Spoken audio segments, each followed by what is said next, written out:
cómo quedará Pedro? La verdad es que se ha metido solo en un jardín descomunal, porque todo parece indicar, por lo que se veía esta mañana en las Cortes, que el PP no iba a entrar en el asunto Begoña. Estos han sacado la bomba a Ayuso, entonces ya no les han dejado más remedio. Bueno, a saber lo que pasa. El que sí tenía claro el asunto desde el principio era Santiago Abascal, que no ha hecho una pregunta a Sánchez. Directamente ha sacado el pliego y todos los minutos que tenía los ha consumido en esto. Señor Sánchez, ¿por qué no se inhibió usted en la concesión de millones de euros a una aerolínea que tenía reuniones junto con su mujer y junto con el comisionista del caso Koldo? Porque es de libro de leyes que usted se tenía que haber inhibido, y solo hay una explicación para entender por qué usted no se inhibió, y es que usted es el capo de la trama de corrupción. Pero solo eso, porque usted ya no es el capo de la política en España. Eso está reservado a sus mandamases del separatismo y de Marruecos, que son los que mandan. Porque su gobierno ya solo sirve como amparo de delincuentes, de criminales y de enemigos de España de toda condición. Por eso ustedes han rebajado las penas por malversar dinero público, por sedición, por violaciones, por terrorismo. Por eso usted hace leyes de amnistía con nombres y apellidos. Los Pujol, Puigdemont, en realidad con la íntima esperanza de gozar de la impunidad usted mismo para seguir sentado en el banco azul y no en el banquillo de los acusados, que es donde debería estar. Mire, señor Sánchez, estas sesiones de control con usted cada vez tienen menos sentido, porque usted solo preside una mentira. Usted no es el presidente del Gobierno.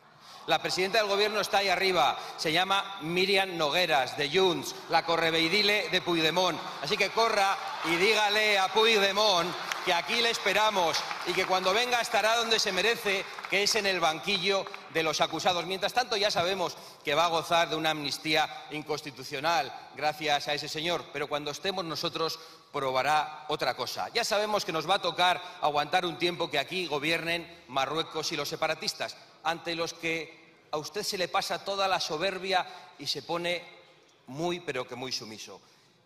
Señor Feijóo, esta es la España que tenemos, esta es la situación dramática de España. Usted se ha hartado, y nos ha hartado a los demás, pidiendo la vuelta del PSOE de siempre. Aquí lo tiene, el PSOE de la corrupción, el PSOE de la alianza con el separatismo y el PSOE de la traición a España. ¿Y dónde están ustedes mientras tanto? ¿Dónde está el señor Pons? Con Bolaños, en Bruselas, con un mediador internacional, avergonzando a los españoles e intentando repartirse los jueces con el Partido Socialista, en vez de cumpliendo con su obligación, paralizando la ley de amnistía en el Senado. Nosotros estaremos en la oposición total, sin ningún tipo de complicidad, ni de componenda, ni de reunión con los que han estafado y han traicionado a los españoles, como el señor Sánchez. A los medios del PP o próximos les ha sentado muy mal esto, como es lógico, pero hay que decir que ya está claro que no va a haber reunión con Bolaños otra vez. Pues es que, claro, no puedes quedar así. O sea, no puedes denunciar al presidente del Gobierno, ¿verdad?, por no abstenerse en algo que efectivamente tiene una pinta horrible, ¿verdad?, y al mismo tiempo negociar la renovación del CGPJ. Bueno, ahí estamos. A ver, he oído hoy críticas porque Abascal efectivamente se ha metido con el PP y porque ha consumido todo el tiempo en esto. Pero es que hay algo que me parece necesario, es que levantarse en el Congreso y decir, de alguna manera, todo esto es una patraña. Las sesiones de control son una patraña. Todo esto no es más que ¿cómo decirlo? Esto es una apariencia de que todo está bien cuando no está bien. Estamos aquí chantajeados por un prófugo, por un señor que está allí, y efectivamente ahí hay una señora que el otro día decía, a ver si los jueces se atreven, cuando dice, a ver si los jueces se atreven ahora a hacer algo. Dice, ahí, en la sede parlamentaria, se está diciendo todos los días, se están nombrando a jueces, sí, por su nombre. Están sucediendo cosas gravísimas y a mí la apariencia de normalidad es que es algo que me preocupa un montón. Y el PP participa de la apariencia de la normalidad hoy sí, mañana también. De hecho, me parecía incomprensible que no empezaran con el tema de Begoña. ¿Por qué lo iban a dejar pasar? ¿Por qué lo iban a dejar pasar? Yo creo que la intervención de Santiago Abascal es impecable. Es una intervención que además desgrana los puntos perfectamente de lo que estamos sufriendo en España y además se dirige al Partido Popular como la gran tomadura de pelo que significa este partido de cara a sus votantes, bueno, y a todo el que le escuche. Es ese partido que está diciendo que estamos frente a un gobierno golpista que va de la mano de aquellos que quieren romper la nación, que son unos corruptos, que les tienen que meter en la cárcel, y a continuación se reúnen con ellos para repartirse el Consejo General del Poder Judicial. Pero es que antes ya lo hicieron repartiéndose las comisiones del Congreso. El domingo se manifestaban en la calle contra Sánchez y el lunes estaban repartiendo las comisiones con Sánchez, con Sumar y con los separatistas. Eso hacía el Partido Popular y lo sigue haciendo. Entonces, yo creo que Santiago Abascal lo ha dicho claramente. Oiga, señores, tenemos aquí a este señor, Pedro Sánchez, que está con los enemigos de España, nos están gobernando efectivamente Marruecos y los separatistas, y luego tenemos a este otro señor, el señor Feijóo, que está pues en componendas varias con ese mismo señor Sánchez. Es la realidad. Yo tampoco entiendo la crítica a que haya dedicado un poco de, bueno, la mitad más o menos del tiempo. No todo el tiempo. No todo el tiempo, ¿no? O sea, unos segundos. A mí lo que más me maravilla es la simetría del... Vamos a deshacer el equívoco. Tenía dos turnos, digamos, Abascal, pues lo ha juntado todo en uno, Exacto. sin esperar a la respuesta para replicar, y que ha concentrado solo en ese turno todo lo que tiene que decir. No, pero es que hay que decir, perdona, Claro, pero ese turno, pues ese turno ha quedado muy bien, Esa ¿no? una parte, Porque ha quedado una pero- parte para Sánchez y la otra pero parte hago un para... pequeño paréntesis. En las preguntas de en las sesiones de control, tú puedes formular la pregunta como quieras. Puedes consumir todo el tiempo, consumir esos 2 minutos y medio, consumir 2 al principio, 30 segundos y después dejarte para la otra respuesta, porque siempre va a terminar el miembro del gobierno. Pero es que este gobierno nunca responde a ninguna pregunta, Exactamente. nunca responde a nada, jamás. Al revés, hace pues estos paripés. Y en cuanto intervienen los de Vox, ya sea la portavoz o el presidente, pues incluso es para insultar abiertamente. Con lo cual, pues que la gente sepa cómo funciona esto y que sepan el paripé y la tomadura de pelo de todos los miembros del gobierno de Sánchez. Recorrido del tema Begoña, tú que estás allí sentado. Oye, cuéntanos qué cara le veías, porque nosotros estábamos viéndolo por la tele, pero el que podía oler el pánico ¿De Begoña erais o de vosotros. No, de Begoña no. yo A mí me ha llamado mucho he la visto- atención, por ejemplo, el exceso gestual de María Jesús Montero. Yo he visto a todos, bueno, Que era de principalmente adolescente que se siente María Jesús, observada. porque con Montero cualquier cosa es posible en cuanto a los gestos. Pero Pedro Sánchez sí que lo he visto muy nervioso y desencajado y tenso. Eso yo sí que lo he visto, ¿eh? Eso sí. O sea, realmente, hombre, para no estarlo. Esta es una trama de corrupción que no es la corrupción ni de Ábalos, ni de Koldo, ni de Illa, ni de Armengol, sino que es la corrupción del Partido Socialista, pues es para estar preocupado, ¿eh? Si tuviera un mínimo de vergüenza, pasa, claro, pedirle algo de vergüenza a Pedro Sánchez es absurdo, ¿no? Tendrían que dimitir. Tendrían que dimitir todos, que es lo que pasaría, por cierto, en cualquier país más o menos serio, en una democracia occidental. Pero aquí no dimite absolutamente nadie. Al revés, están diciendo que es una vergüenza que los partidos de la oposición, sobre todo Vox, esté haciendo una oposición total a todo esto. Tendría que dimitir todos y seguramente habría que empezar por pedir explicaciones a aquella especie de supergobierno que se montó durante la pandemia y que componían, aparte de Simón y sus mariachis, el presidente del gobierno, Ábalos, Illa, Marlaska y Margarita Robles. Oye, José Javier, Mire ¿has usted por pensado dónde. si el famoso comité de expertos eran Koldo y Cueto? ¿Sabes? Vamos a ver, sobre este asunto, porque, mira, oye. como aquí además es que durante la pandemia lo contamos. Para los que estábamos en aquel momento, y usted se acordará cuando hacíamos los programas aquellos tan largos y tal, bueno, buscando quiénes eran los del comité de expertos, sí que había expertos dentro de ese comité. En comisiones pero no era un ilegales. comité, porque entraban y salían. Y por cierto, la mayoría de ellos negaron desde el principio la gravedad del virus. Por eso sus nombres no salieron, para que no se los comiera la gente. En fin, es que esto... Bueno, pero a mí me interesaba mucho el comité político, digamos, porque quiero recordar que aquí lo primero que hizo el gobierno fue decir a las comunidades autónomas: cogobernanza cero, que diría Pilar Alegría, aquí mando yo centralizo las compras, yo centralizo todo, yo centralizo hasta la política exterior, lo cual visto desde Venezuela parece que tiene su importancia, ¿verdad? Y allí había una gente sentada, gente que está resultando salpicada, pero bueno, a manta.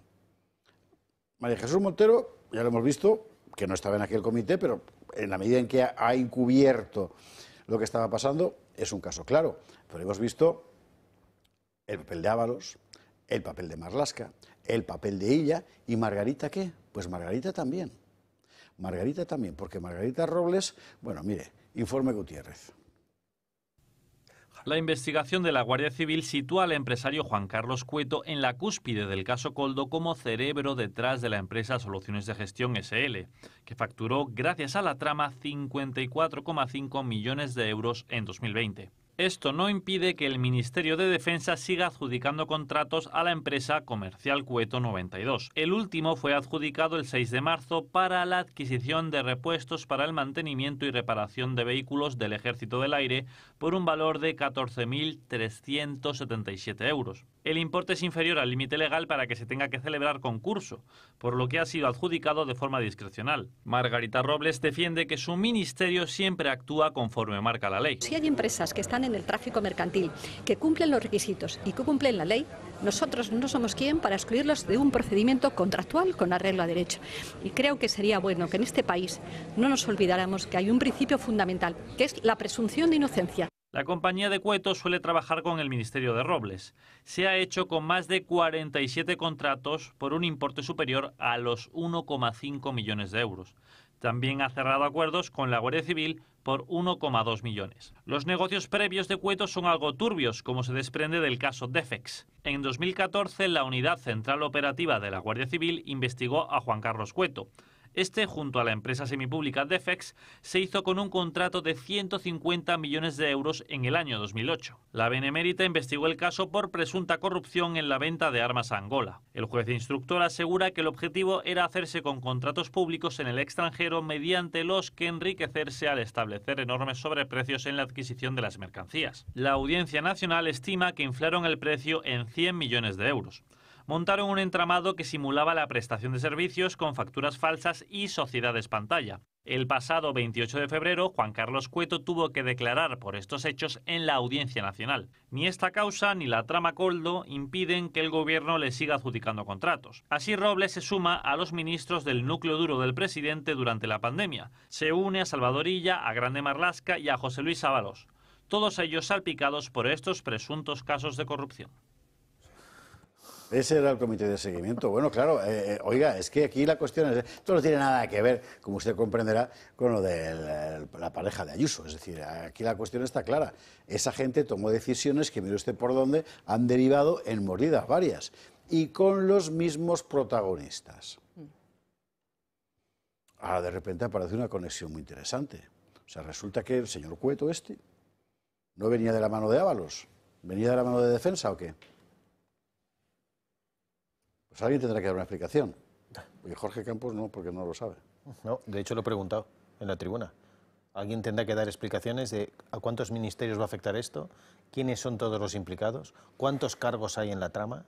Nos habían dicho que era un tema de Koldo, ni de Ábalos, ni nada, están aquí. Todos los que estaban en aquella historia. Ahora entendemos por qué se rechazaban aquellas ofertas de Inditex, creo recordar. O de la Unión Europea, si de más lejos. Bueno, de la Unión Europea, o de la Opel de Zaragoza, que ofrecía gratuitamente por sus contactos con China, además, traer tal, y se decía, no, lo tenemos todo centralizado nosotros. Claro, tenía centralizado todo el cobro de comisiones ilegales y todo el trinque que llevaron estas personas. Presuntamente. Estaban todos. Presuntamente. Perdón. Que nosotros no tenemos inmunidad parlamentaria. Sí, bueno, yo aquí tampoco. No he dejado claro qué personas. Como decía, estas personas refiriéndose a los criminales que hayan podido hacer algo. Sí, intervenir, presuntamente. Claro, presuntamente. Dese usted cuenta que de momento las primeras cabezas de turco, aparte de la de Koldo, que siempre digo que tiene cabeza de turco real, son los compradores.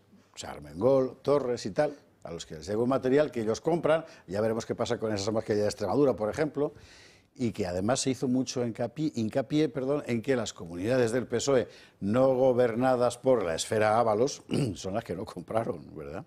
Pero, este es el caso de Valencia, el caso de Armengol es evidente, el caso de Torres también.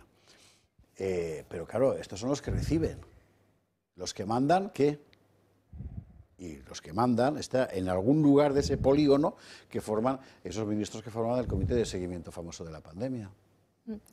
Lo que es que no puedo dejar de sorprenderme, yo vengo hoy muy sorprendida por todo, y es que semejante, las dimensiones de esto que estamos viendo a la punta del iceberg, la sensación probablemente lógica de impunidad, de un tío que salía todas las semanas el sábado a darnos la chapa de la fibra óptica que tenía España, de una serie de cosas. Efectivamente. Y nos estaban soltando y que salíamos más fuertes, que nos encierra ilegalmente y que, por cierto, a media España le importa un bledo. O sea, nos encierra ilegalmente, no pasa nada, y encima se lo están llevando crudo, presuntamente, bueno, alguien se lo está llevando crudo, Eso sí, no sabemos quién, no se pueden poner todavía los nombres. Entonces, es desalentador la impunidad con la que se está moviendo todo en estos años. Hemos perdido absolutamente la confianza en las instituciones o en muchas. Me ha animado bastante hoy la noticia que hemos dado antes de lo que ha pasado en Barcelona, porque verdaderamente sí podemos tener fe en que hay muchísimos jueces, fiscales y la justicia que están dando la cara y se la están partiendo con el riesgo grande de que se la partan de una manera fuerte, pero esto va a ser de unas dimensiones enormes, porque es lo que decís, es que van cayendo un ministerio, otro y otro, y van a seguir, porque es que había 23 ministerios, no 22, 22 ministerios y vamos por 5. Pero claro, no se puede ser tan chulo en la vida, ni tan mentiroso, porque encima Armengol es de las que trataba de echar la responsabilidad al segundo escalón, que ya he dicho que ya te he visto. Bueno, sigue presidiendo las Cortes, es algo absolutamente insólito. Y hoy llegaba alguien que venía marcándole estrechamente desde hace años, que era Jorge Campos, al Congreso de los Diputados. Y yo esperaba ver de verdad qué cara ponía Armengol cuando subiera Jorge Campos al atril del Congreso a hablar de Armengol, pero se ha escapado. Se ha quedado Jorge hablando solo, sí. Corría el año 2020, concretamente el 26 de mayo, cuando yo mismo pedí explicaciones en el Parlamento Balear a la entonces presidenta del Gobierno de Baleares, hoy al parecer escondida, respecto al procedimiento seguido en las compras de material sanitario.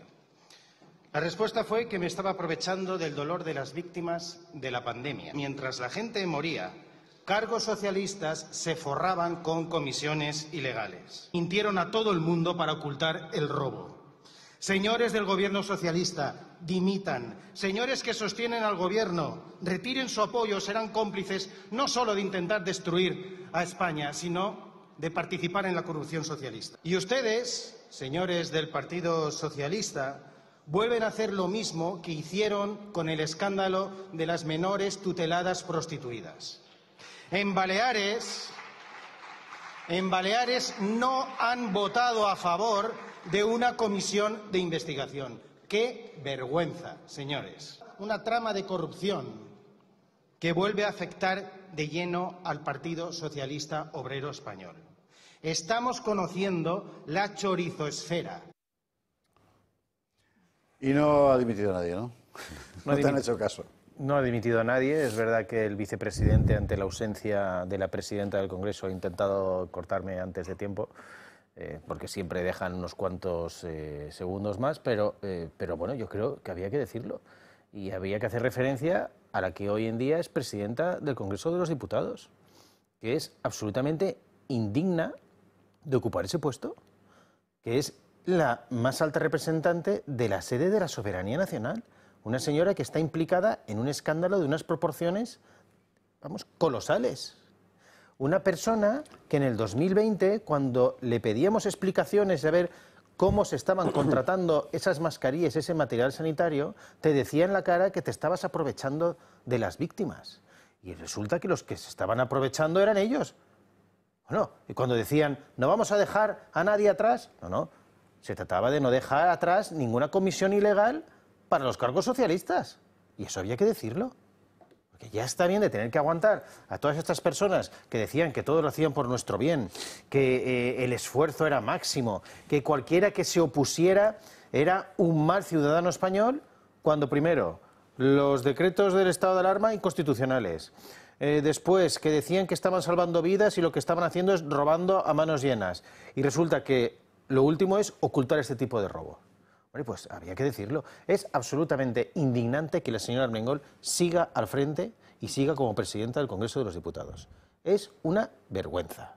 Y es una vergüenza que el señor Sánchez no solo no insinúe que tiene que apartarla, sino que encima la defienda públicamente. Parece incomprensible, vamos. Miguel Ángel. Sí, yo creo que ahí lo estás describiendo muy bien, ¿no? Hubo durante el periodo de la pandemia, había una imposibilidad de crítica, o pretendían que hubiera una imposibilidad de crítica, porque cada vez que criticabas estabas rompiendo la unidad de todos contra la pandemia, como si al virus le importara que estuviéramos más unidos o menos unidos. Ya ves tú, que tú hicieras una crítica a Armengol iba a reactivar el virus, no, iba a impedir que se pusieran medidas para... No, iba a hacer que los médicos tuvieran menos efectividad, no. Pero se metió esta mentalidad de que durante la pandemia cualquier crítica a quienes nos dirigían sabía que los médicos tuvieran menos efectividad, no, pero se metió esta mentalidad de que durante la pandemia cualquier crítica a quienes nos dirigían sabiamente y con total bondad era inadecuada y eras tú el malo por criticar. Ahora, como ya ha pasado, pues entonces es remover algo del pasado, ¿qué tal? Y con lo cual todo el fenómeno de la pandemia se convierte en el fenómeno de la impunidad por antonomasia. Es normal hasta cierto punto que hicieran esto, porque, claro, como veían que se había abierto una esfera en la cual hicieras lo que hicieras, ibas a ser impune, hombre, pues tentaciones tenemos todos, pero si encima piensas que hay impunidad total, a mí ese discurso, sinceramente, que empezó enseguida, empezó al día siguiente del confinamiento, que por cierto ahora se conmemora el aniversario, se celebra por parte del gobierno. Ha publicado el PSOE un vídeo celebrando de alguna manera que ese momento. Es inconstitucional. Sí. Pues por celebran algo es que siempre se me sorprende. No solamente no lo celebran algo ocultan, inconstitucional, sino que lo recuerdan y lo recuerdan como algo positivo. Es que porque les da igual aquel día todo. empezamos a vencer al virus. Bueno, pues parecía, como todas las metáforas, si os fijáis, eran todas metáforas bélicas. Era vencer, unidad, que claro, cuando estás en una guerra, si hubiéramos estado en guerra con Marruecos, pues es verdad, que durante una guerra con Marruecos o con Francia o tal, está bien que un país se mantenga unido y no haya disensiones. Hasta cierto punto también hay que decirlo, porque durante la Segunda Guerra Mundial, en el Reino Unido, el Parlamento siguió abierto y siguió habiendo discusiones, pero bueno, incluso en una guerra mundial.